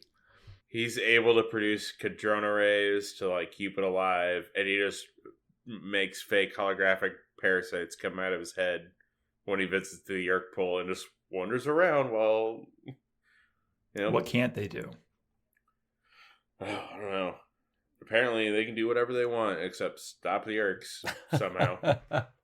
Yeah, KA has introduced a lot of very powerful, weird lore, which is just challenging because it's bro, did you not know you had so many more books to go? Because I think there's 40 books in the series, and we're at 8. I don't know, maybe we're at 10. I don't We're know. at 10. But yeah, it's Jesus, you got 30 more books to go. Maybe not bring in the Eagles yet. When they get to the house, they go on this elevator down below the earth, and then they open up under this park. This is what Tom has been dying to get to. Go down to a park that is filled. An underdog dog park? Heck It's a yeah. dog park, dog and android park. Underground. Sounds great. Tons of dogs, tons of androids. These are the Chi and their dog. I feel like we're saying this too calmly. This was insane. This was insane. Just so everyone knows, this was insane.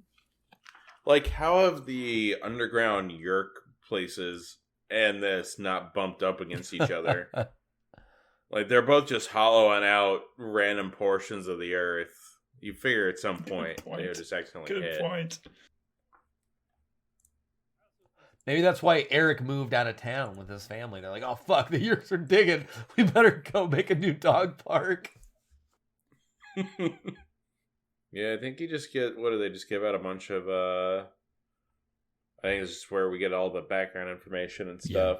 Yeah. And then they find out that the Yeerks have a Pimmelite crystal here. And this is where we are going to get our planned hijink to get the Pimmelite crystal.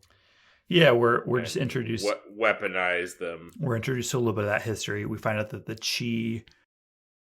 Well, yeah, they have the dogs because they remind them of the Pimelites. They find out that there is the Pimmelite crystal that can, as Beasley said early on, create Y2K. They got the Pimmelite crystal from a De Yang trader. We have a whole nother species that's not elaborated on at all. And so there is a little bit of a disagreement among the Chi about should we join this fight or should we remain committed to pacifism and nonviolence. And we meet Chi Lonus. So whose human name is Maria. So obviously we got to figure out, what are all of your Chi names? Oh no. Here's a hint. Chi. It has to include the word she in it. Cheese it. I'm going to be Mac and Chi. Cheese it. I was just going to be Chi Tom. Oh, Tom. Come on. Some softball. Come on. Cheaper by the dozen with Steve Martin. And That's Tom me. Welling. Cheaters with what was that hope's name? Cheaters. Oh yeah. Cheaters. I used to watch Blind Date and Cheaters. Chester Cheetah. Shit got weird. Oh, do you guys think Chester Cheetah's a Yeah. Yeah, I do. Yes. He's pretending to be a cheetah. He's actually a Pimmelite. Okay, and so we got to go get that Pimmelite crystal. I am aware that we have a huge shenanigan ahead of us. We got to go get that Pimmelite crystal. It is protected by Mission Impossible, the movie, which was probably already out, right? It's in a completely dark They room. mention it. It's protected by lots of wires, tripwires in all directions. Dark. The walls, floors, and ceiling are pressure sensitive. But we got to get in to get that Pimmelite crystal. How are we going to do it? We got a second spooky morph. We got a second creepy crawling morph. We had spiders already. Now we got bats. This seems like a good morph to have. I like the really bat. does. Okay, we're That's out. cool. We're on the How do same you all feel about page the here. I bat? would do a bat. Felt good about That was it. cool. Okay. That was cool.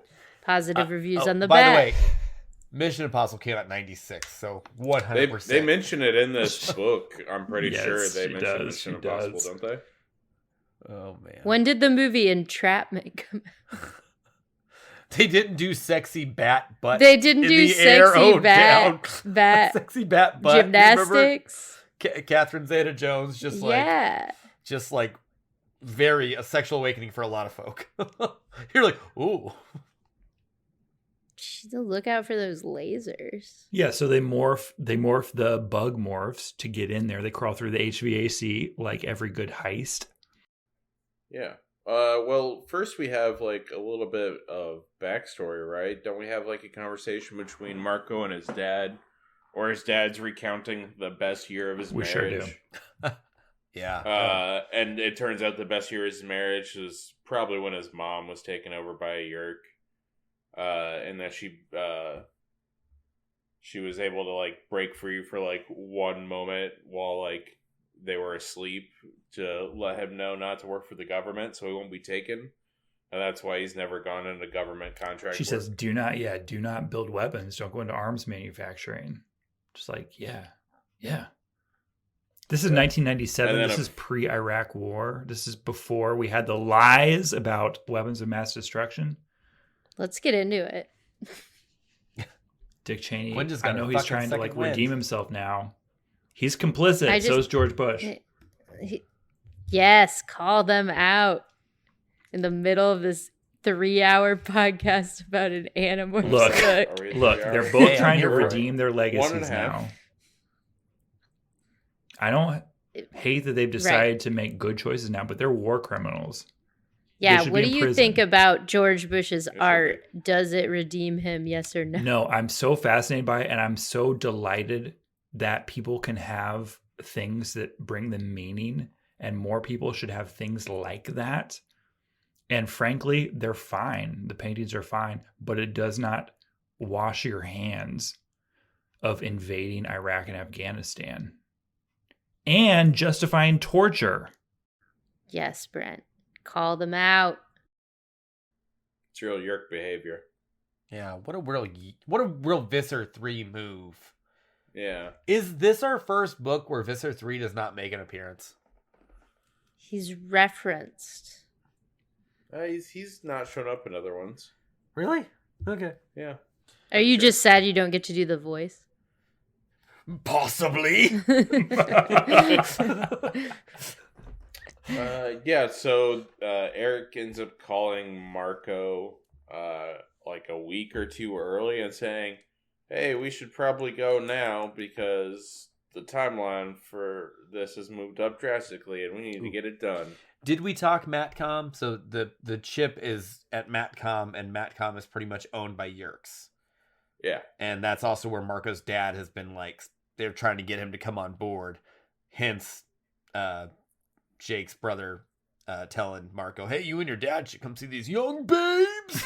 So we can put a We Yerk have in your... so many girls here. So many girls your age and your dad's age. Bring your dad so we can get in his bring your head dad. so he can help to take over and do Y2K, I assume. Anyway, continue on. Be Y2. So Matcom, let's go fuck it up. Mission Impossible style bats. We did it. Yep. There was a furnace thing. They got in some HVAC, but I don't. Yeah, they were climbing through the air ducts, and then Don't know they if got that makes the perfect sense. Like I guess you could. Tom, did you look up HVAC systems this time? I still think about when you looked up looked up the filtration systems. It gives me so much joy. I just. All right, let me look up blueprints for Matcom's HVA system. I just don't think HVACs would have. I don't think you would be at the pilot light, but maybe I'm wrong. No, that'd be very weird. Like, the furnace should just be somewhere else Yeah, still. it should blow into the vents, but I don't think they would have to crawl through the pilot light. No, because they would basically crawl through the vents, and then they could have dropped out kind of wherever there is a vent opening. Unless they they didn't have drop to go all through, the way down. Did they go through the return? It's 'Cause we went through tool the time. return. They go through the return. They would then have to go through the filter, the fan, up through. Even then, you wouldn't hit the fucking pilot light. Whatever. It doesn't matter. I don't buy it. Yeah. KA did not do her HVAC research. Yeah, and anyway, yeah. So they get worried about the furnace. They almost get burned. So let's just move on. It's not going to make sense. They drop out in total darkness, and they all morph into bats. Yeah. Yeah, they all morph. And then I think halfway through their flight, they're like, wait, how are we supposed to pick this up? The crystal is the size of a grape. I found out. Yep. And Rachel's like, one way out, babies.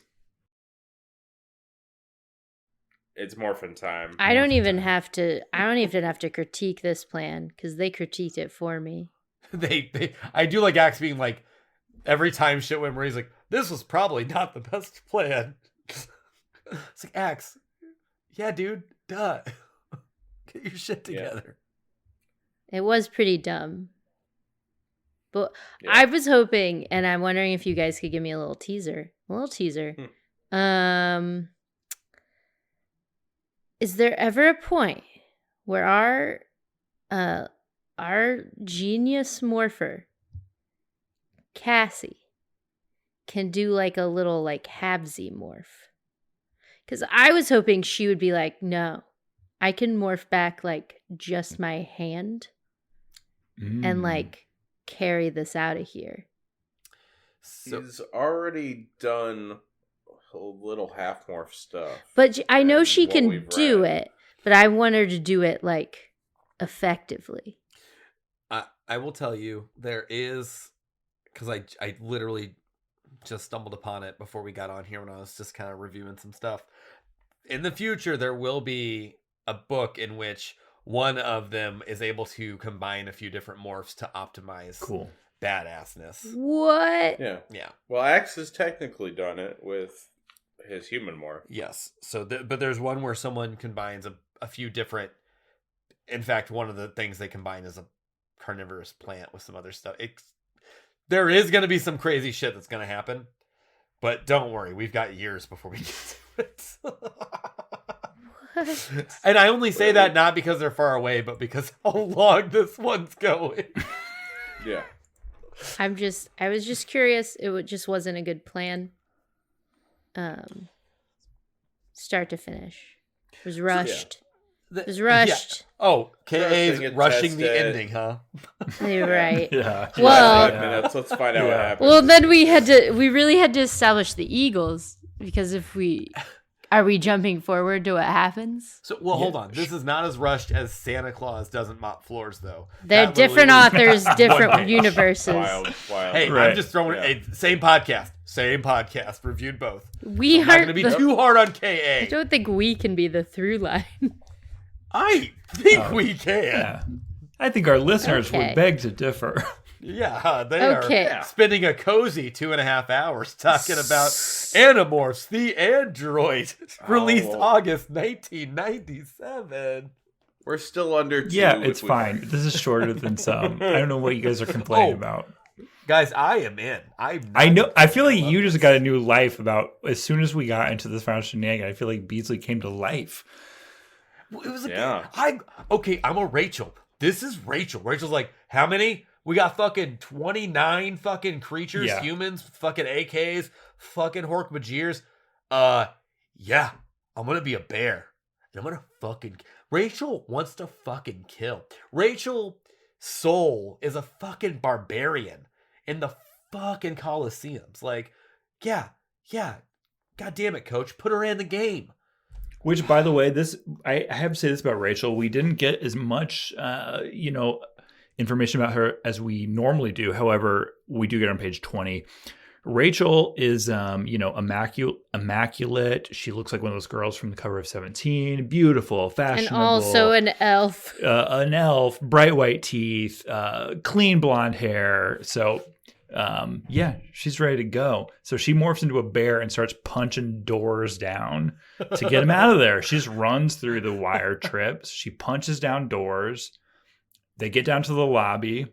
So everybody just runs behind her. They get down to the lobby, and it's like, oh yeah, we got all these Hork-Bajir, we got these human controllers, and we have a it's not a viscer, it's just like whatever leader, whoever's in charge that day, whoever's third shift, graveyard shift worker. So, this messed me up because I thought this was I thought it was the old lady who was lived in one a of shoe. the Chi. Oh.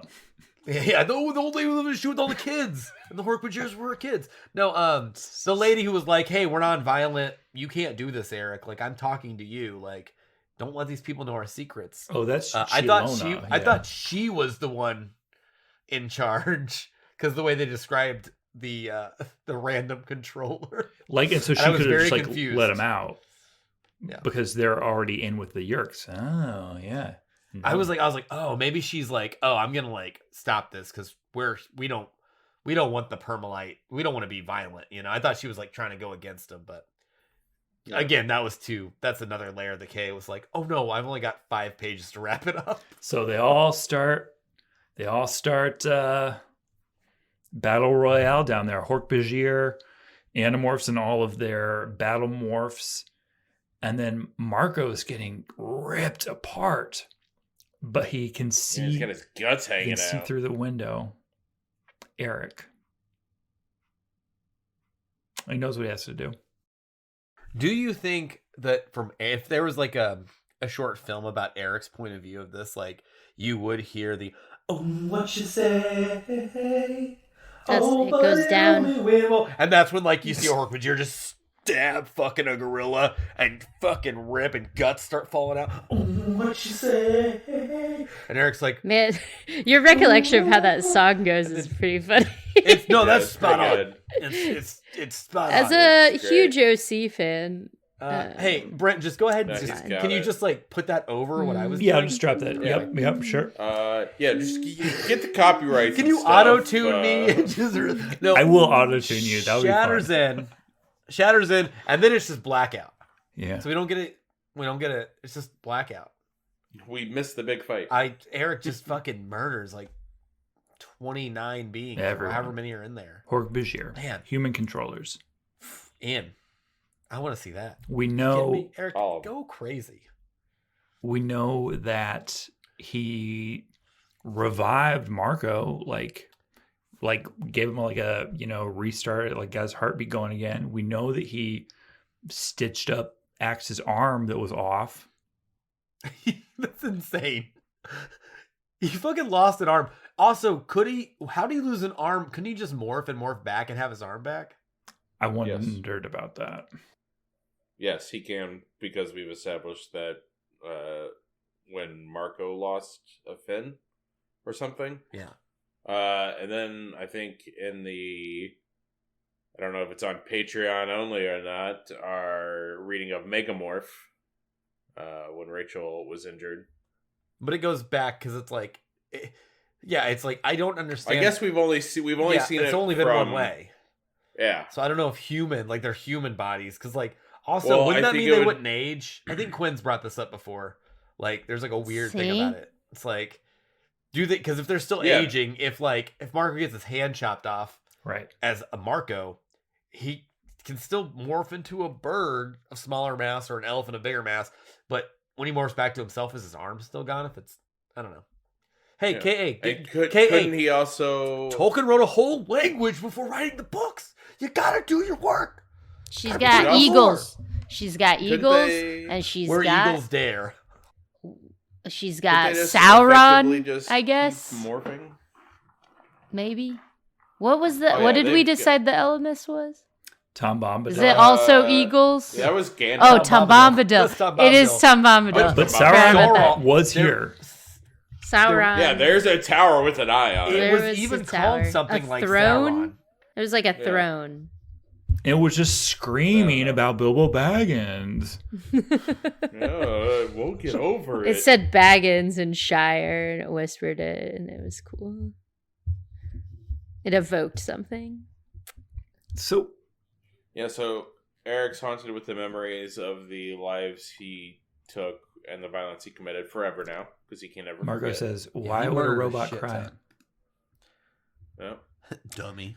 Marco might be the smartest animorph, but like secretly. I'm going out there. I might say it. I'm a Marco Wow. fan. I like him. No, because he also had a very Quinn vibe, although I would have gotten an A, where he did his homework at the last minute. And I was like, that's right. And he was like doing his math homework, and he was like, remember the X equals 0.093. And I was like, good job, Marco. You're secretly very smart. That's why he can't be, he has to be just a little bit cute. Because, God doesn't give with both hands. What the fuck? I forgot. Sauron in Animorphs is called Krayak. We don't know that yet. La la la la la. Whoa. I've only seen No, that's it. old. That's old knowledge. That's Wait. the vision No, we got it's in the not. capture. It didn't say the name. Wait. It did too. No I only way. saw it. Not? No, it just It's said what not. it looked like. Oh. All right, forget what you heard. Don't Sorry, look up guys. anything. I'm I- on the capture summary, so I just assumed. That's from the why I summary can't look that up was in the anything book. because this. You can't Yeah. look up the Wikipedia. Because, Sorry. like- hey guys, that's on me. Hey guys, that's on me. I'm so Because sorry. like this book alone, Yeah. it's like Right. if I had looked up anything about it, it's like, oh wait, we go to an underground world where there's dog people and they're robots who live forever in a basement. And we learn the origin of dogs. What? Oh, yeah. We didn't we talk learned the about origin that of yet. dogs. We should probably Eh. jump back because Yeah. all human dogs have a little bit of the Pimolite. primolites in them. Wait, I was gonna tell you guys before we moved on from that huge revelation of something being called Krayak. That is an outlining method in legal writing. So every time you say that is going to trigger some law school memory. What does it for mean? me. It's like conclusion, reason, explain, analyze, and then like conclusion again. Oh, it's a it's like how you write. Yeah, it's like how you write like legal analysis paragraphs when you're analyzing like factors of a legal test. There's CRAAC, which my professor used, and there's IRAC, and they're the same thing. IRAC? Like what fucking George W. Bush Wait, and Dick Cheney. Oh, she dropped that and left. Oh no! Oh no! Animorphs number 10, the android. Oh my god. Is it morphin time? If we don't know what Iraq means. Yeah, so what was everyone's favorite morph? Oh man. What happened? What? Oh. I don't. You said something about Iraq and then left. No. When Brent, happened. as Brent yelled Iraq, my Discord client just shut down. You're listening. They're like, oh, you can't talk about that. Hey, guys, Yeah. it's morphin' time with Beasley. Yep. What's Because- everyone's favorite morphs? Okay. Oh wait, no, let's Yeah. go back. Let's We talk skipped about What does over Iraq. a Iraq lot. stand for? I think We also it's. didn't in I the think book. it was basically the same, except there was like an extra step in CRAAC. It was like issue, like you state the issue, reasoning. I think it was reasoning. Issue. Rhyming. Rhyme it. You rhyme it with something else. Man. Or no, issue rule. The R is the rule. Yeah. Sorry, I haven't done this in a while. So it might be CRAAC. That also might be rule, where you're just stating like the law or the ruling you want to use. So issue, rule, explain, analyze, conclusion. It's just a persuasive writing outline. That's what it reminded me of. We can move on, but I said, "Excuse me, CRAAC." Yeah, well, Crap. that's what Sauron's called in this fucking universe. Sorry, guys. Well, I thought we maybe- knew about that when Jake had his vision. He I thought it might. was a name tag on the tower with the red eye that saw him. We saw the name. Hello, my name is CRAAC, and Jake's like, How "Oh, can I shit, help you saw me." today? And and then Rachel was like, "Oh, I bet his legal briefs and memos are rock solid." Yeah, she's like, "Oh man, Mom's got some competition for Lodi next year." Airtight. Oh, interesting. Ooh. Airtight. Okay, morphin' time. What's everyone's favorite morphs from the book? Wait, the ending. Did we talk about the ending where the dogs just take? We did not talk about the ending. Let's go No, to we the. need Let's to. go to the. Okay, Brent, what a fuck. you How does run it this end? shit. I don't know. I feel like what's happening. how does it end? Okay, the android. Dogs They're at take the the beach. chip and they throw it in the ocean. Oh yeah, like the yeah. Okay, yeah. Like, So they're on the beach. No, they pull the chip out, and the dogs The are crystal. like, "Oh, we're very attentive now. What you got there?" And then they hold it out to Jake's dog and a couple of other random beach dogs, and the dogs take it out and set it in the Yeah, ocean. that's like Liqueur de la Mer, the heart of the ocean from Titanic. Yeah, that's what I was envisioning. To the ocean. Yeah, this is very Never to be James seen Cameron again. comes in decades later. Bill Paxton is the guy trying to get it. So this is like very driving home. The Pimelites have like their DNA is still in every dog, and dogs are like the best, which is just KA being like, I'm a dog person. You know Dogs are what this- godly." You know what this also drove home? That the Chi are the eagles because these freaking All powerful. Sorry. They live forever. these all They can do powerful, anything. very knowledgeable. They're basically indestructible. They're basically Terminators, but like ancient Terminators that can't be corrupted through traditional robotic means. They give them a phone that you can record messages on. They give them like a yak back. And they're like, hey. Yak back. Hey, this can't be hacked. If you have any messages you want to send us, leave them on this phone. And if we have any messages we want to send you, we will leave them on this phone.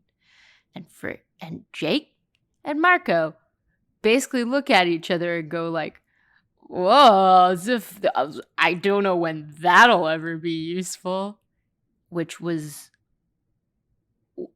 what cemented to me that these were the Eagles because I was like, this is the most useful thing you found out in a very long time. And so is Jake Frodo and is Marco Samwise? I don't know. That's a good question. I like that though. I like Marco as Sam. So Yeah, we can see that. shit, guys. So I just recently watched the animated Hobbit. Oh, that's hell fun. yeah. Kill the men, kill the elves, save the treasure for ourselves. It was dope. So let's just That's what the Baggins hates. Can we get those songs? Those are domain free. No, yeah, I love those songs. The So, great if we went to the This five armies, adventure is what what lies lies ahead. ahead. if we did the five armies as a book at Animorphs, who would be the fucking people? Like humans, Andalites, Yerks, then like the Penalites show up at the end, right? Because they're the Eagles, but Hork-Bajir? Hork-Bajir, I guess. I don't know. Yeah. Yeah, maybe Hork-Bajir would fight among different armies. Because if you got some like OG Hork-Bajir that weren't taken over, apparently they're cool. Mm-hmm. Interesting, yeah. I bet there's a fucking five armies book. I bet there is. Be insane if there wasn't, right? Is there like a Silmarillion of Animorphs? Yeah. That sounds like it would make complete linear sense. Yeah, it's called the Seropedia Chronicles. the Animorphs wiki, which yeah. fans have overthought all of KA's shit because she was just shooting from the goddamn hip. Anyway, I respect that. Dogs bury the chip. They don't bury. They paddle out like 12 feet in the ocean and just drop it. And they think it's going to never just be wash seen out. again. It's going to wash. No, it's going to wash right on shore. What are you doing? Fucking Yeah. get Yeah, but your who's shit going to together. know what it is? It's going to be like a piece of beach glass, and then some middle-aged lady's going to incorporate it into a piece of chunky jewelry, and she won't even know what she has. I want that book. I want to just follow that item through different. It's like a Nicholas Sparks book, but it's just about like the good luck that this crystal brings to people as part of a piece of chunky beach glass jewelry. What if that's how like the very end of this fucking series, like someone like is like, wait a second, and they pull up a mosaic and they're like, might help. The elemist came to me in a dream, and the Animorphs like, put it in the computer, and then Y2K happens and the Yerks all die. Hey, did we skip over a part? Yeah. Or did I black There's out? no way we skipped over any parts, but let's hear. Did we let's skip hear over? It. Did we skip over the really intense chapter where the weight already on Marco's plate like triples? No, I think we talked about that. Did we talk about completely how this dude now has to live with the fact that his parents weren't getting along before ran over it, but yeah. Okay, I don't know if it got addressed, but I was like, these books are such a weird balance of me like actually trying to understand what a relatively young child would be going through, and then like complete batshit plot. Like it's like that's really like we've got Brian in Hatchet worried about his parents' divorce, and then he goes through like real survivalist shit. And in this we have Marco learning that or Marco being the only person who with the knowledge available to figure out that his parents probably weren't doing very well in their marriage, and then a Yurt came and saved their marriage, and that his dad, his now recovering dad, trying to fondly remember his mom, Marco now knows that all of those good memories were wrong and false. And that, like, nothing good can happen to Marco. No, that's super heavy, I but can't that is also yet another Hallmark movie where a Yerk who just got into it, for power, falls in love. Turns out they actually find love through a series of, twists and turns. They never expected, hey, they love being a controller, but they never expected to be out of control. There it is. That's, yep. Do you think, like, let's say the Animorphs, they survive long enough, the Andalites come and just, like, flip, like, a ray switch and kill all the Yeerks on Earth, or whatever the fuck they do. Like, they get Visser 1 back, he gets his mom back. Do you think, like, 4 years after he gets his wife back, Peter's just looking at her and is like, I really miss that Yeerk in your fucking head, and like throws his dinner plate because she's just nagging him about being too wrapped up in his engineering work. But then, like, realistically, these kids have to know that, like, no one can actually be saved, even if they kill, because they're all so traumatized from being, like, Yeerk hosts for so long. Like, what are you even, you're just trying to prevent this from spreading to everyone, because the people who've been longtime Yeerk hosts are probably not salvageable what's the word I'm looking for? Psychologically. Well, and at the very beginning of this book, that classic TBS show. Psych. I did notice that at the beginning of this book, as Marco's just, giving the, like, catching everybody up for new readers, there is this different thing that happens. I feel like KA was like, oh, I gotta adjust my strategy a little bit. Whereas Marco just says, we are hoping to slow the Yeerks down, basically waiting for the Andalites to come and save us all. So he basically says, us Animorphs, we're not trying to save anything or everything. We're just trying to slow these Yeerks down a little bit, and ultimately these Andalites are going to come and save everybody. So I feel like that's a little bit of a different approach from, it's like, I don't know, maybe K.A. Applegate backed herself into a corner where it's like, oh yeah, these kids, these boys who can morph into bats are not going to be able to stop the enemy that I created, but they can. They can, drop a tortilla on their roof for a little while. And then that's going to be a good, I don't know what we'd call that, euphemism. So you can't win, but could you at least drop a tortilla on the roof? Who's going to be the ghost army? Oh, shit. Elemis. The Elemis going to multiply himself or something. I have some Lord of the Rings based questions. Well, he gets it from Z Space. He keeps all his mass there. Well, because I'm like, are the Animorphs all of the people who morph, all the Andalites who ever morphed into Z Space, but who then died in their morphs? He harnesses all of those. He somehow accesses them out of Z Space, and they ride on their boat across. Is Jake like? Why did they owe? Yeah, who do they owe a debt to? Do we have an Aragorn? Are the Animorphs the, like, non-Hobbit drivers of the story, or are they the hobbits? I just have a lot of questions. I have questions too now, because why do Andalites have spaceships? If they can push matter into Z space wherever they want and then pull it out wherever else they want, they can just teleport instantly, right? Like, Brent's acting like that, like revealed something to him. How does Z space work, guys? I don't know. Guys, no one knows. I assume this would be a line that would just go away with the Z space, but it pays off. It pays off. There's going to be... Quit wikiing. We're going to get Z space. Oh, I own this book. I remember it now. It's an Axe book. You're going to love it. Okay, let's go to more... I mean, obviously. Let's go to Morphin time. It's Morphin time. What was everyone's favorite morph in the book? I'll go first because I know none of you are going to take this. I love those Spideys. I love those little creepy crawlies. Stop doing that with your hands. The wolf spider. Yeah. That was two. Remember how we had two little Spideys? Oh, God.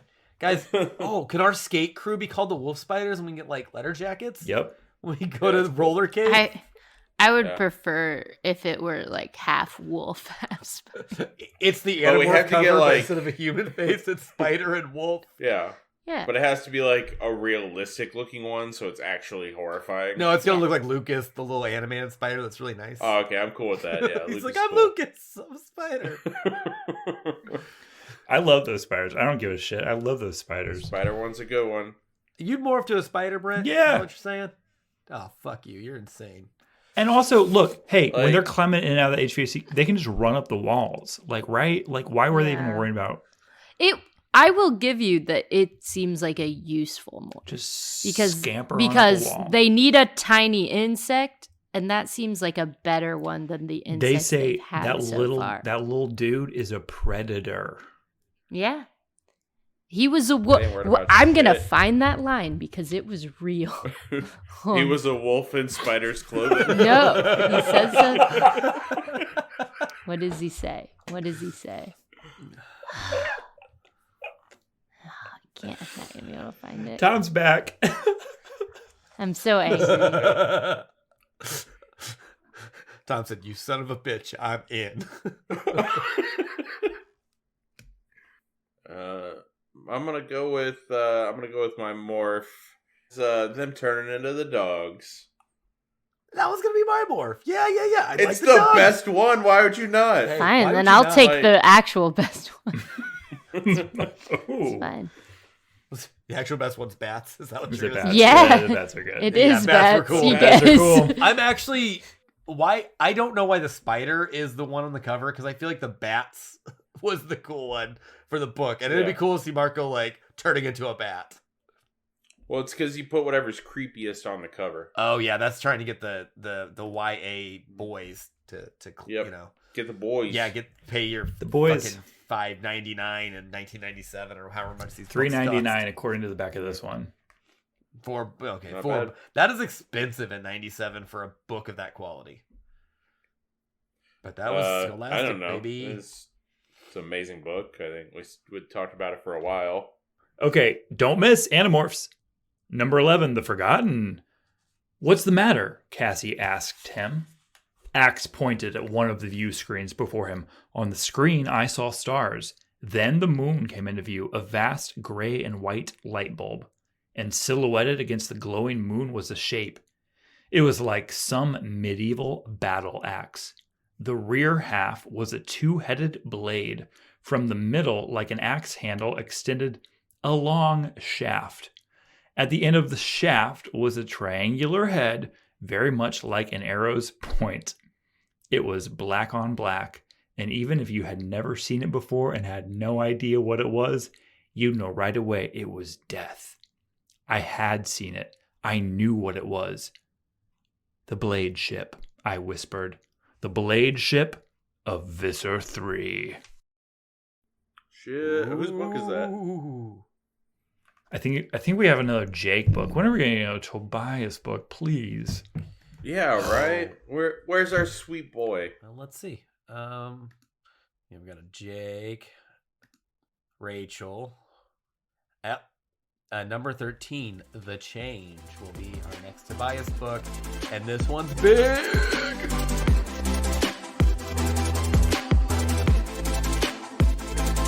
Scholastic Podcastic is produced by DB Improv Collective and not affiliated with Scholastic Publishing. To keep up with all DB Improv podcasts, live shows, and other projects, check out dbimprovcollective.com. For full access to all of our content, become a supporter at Patreon and follow us on Instagram and Facebook. That's all at DB Improv Collective. If you enjoyed the show, subscribe, or even better, tell some friends. And thank you for listening.